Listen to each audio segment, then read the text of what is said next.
Drugs বিরোধী অভিযানে কাছাড় পুলিশের ফের বড় সাফল্য। কাছাড় জেলার ধলাই সপ্তগ্রাম এলাকায় এক বিশেষ অভিযানে ধরা পড়ল আনুমানিক ৬.২২ কোটি টাকার হেরোইন সহ দুই পাচারকারী। গোপন সূত্রের খবরের ভিত্তিতে কাছাড় পুলিশ ধলাই থানার অন্তর্গত সপ্তগ্রাম এলাকায় MN01S1591 নম্বরের একটি গাড়ি তল্লাশি চালিয়ে বিপুল পরিমাণ নিষিদ্ধ হেরোইন জব্দ করে কাছাড় পুলিশ। কাছাড় জেলার ধলাই সপ্তগ্রাম এলাকায় ড্রাগস বিরোধী অভিযান চালিয়ে পুলিশ এক মহিলা ও যুবকের কাছ থেকে ১.২২ কেজি হেরোইন জব্দ করে কাছাড় পুলিশ। জব্দ করা হেরোইনের বাজার মূল্য আনুমানিক ৬.২২ কোটি। সঙ্গেই ঘটনাস্থলে উপস্থিত স্বাধীন সাক্ষীদের সামনে সমস্ত সামগ্রী জব্দ করা হয়েছে।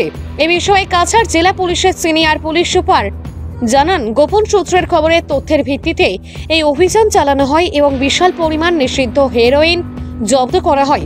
আটক করা দুই ড্রাগস পাচারকারীর নাম হলো মাইকেল লাইজে মরুত, মেরিনা নাইটিনফল। এই ঘটনার সঙ্গে আরো কেউ জড়িত রয়েছে কিনা তা খতিয়ে দেখতে তদন্ত অব্যাহত রয়েছে।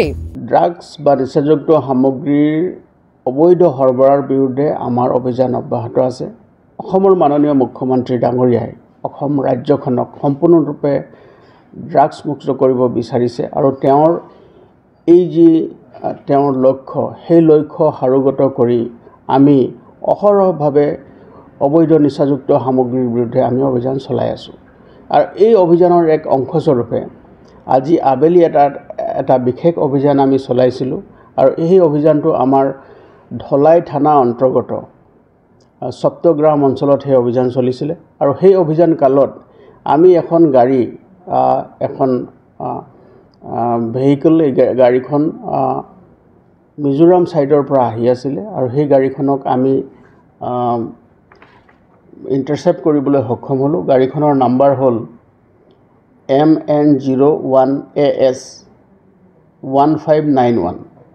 এই গাড়ীখন যেতিয়া আমি ইণ্টাৰচেপ্ট কৰোঁ আৰু গাড়ীখন ইণ্টাৰচেপ্ট কৰাৰ পাছত দুজন ব্যক্তি, গাড়ীখনত থকা দুজন আৰোহী, এজন হ'ল মাইকেল লেৰাম মাউথ, তেওঁৰ ঘৰ হ'ল চৈকত, চোৰাচান্দপুৰ, মণিপুৰ।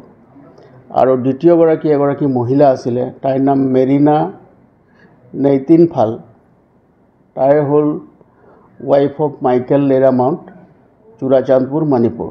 তেওঁলোকে এই দুইজন ব্যক্তিয়ে গাড়ীখনত মজুত আছিলে।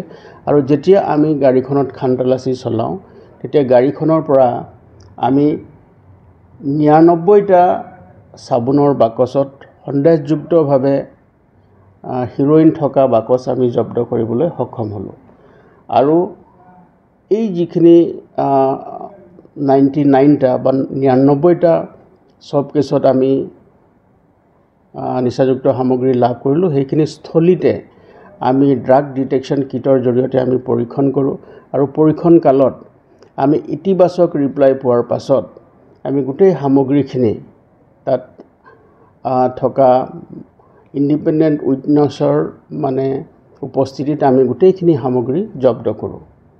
আৰু এই যিখিনি সামগ্ৰী আমি জব্দ কৰিলোঁ, এইখিনিৰ ওজন হৈছে প্ৰায় 1.22 কিলোগ্ৰাম।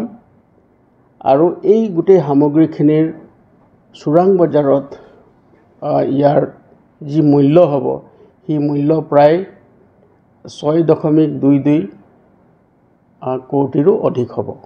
গতিকে গোটেই সামগ্ৰীখিনি আমি জব্দ কৰোঁ। জব্দ কৰাৰ লগতে প্ৰাৰম্ভিক পৰ্যায়ত আমি ইয়াৰ তদন্ত আৰম্ভ কৰিছোঁ আৰু তদন্ত আমাৰ বৰ্তমানলৈকে চলি আছে। আৰু এই তদন্তকালত দেখা গৈছে যে 2-3 দিনৰ আগতে সেই গাড়ীখনে চুবুৰীয়া ৰাজ্যৰ পৰা ৰাওনা হৈছিলে আৰু আমি এই গাড়ীখন ইণ্টাৰচেপ্ট কৰাৰ পিছত এই সামগ্ৰীখিনি আমি জব্দ কৰিবলৈ সক্ষম হ'লোঁ। আৰু ইয়াৰ জৰিয়তে এইটো দেখা গৈছে যে এই যিখিনি সামগ্ৰী আছে, এই বৃহৎ পৰিমাণৰ নিচাযুক্ত সামগ্ৰী আমাৰ জিলাক এটা ট্ৰেনজিট পইণ্ট হিচাপে লৈ বহিৰাজ্যলৈ লৈ যোৱাৰ ইয়াৰ পৰিকল্পনা আছিলে। গতিকে আমি ইয়াৰ লগত সম্পৰ্ক থকা আন ব্যক্তি যিসকল আন্তঃৰাজ্যিক হওক বা আন্তঃজিলা হওক তেওঁ চক্ৰ জড়িত হৈছে, তেওঁলোকৰ বিৰুদ্ধে আমি কঠোৰতম আইনগত ব্যৱস্থা ল'বৰ কাৰণে আমি তৎপৰ হৈ আছোঁ।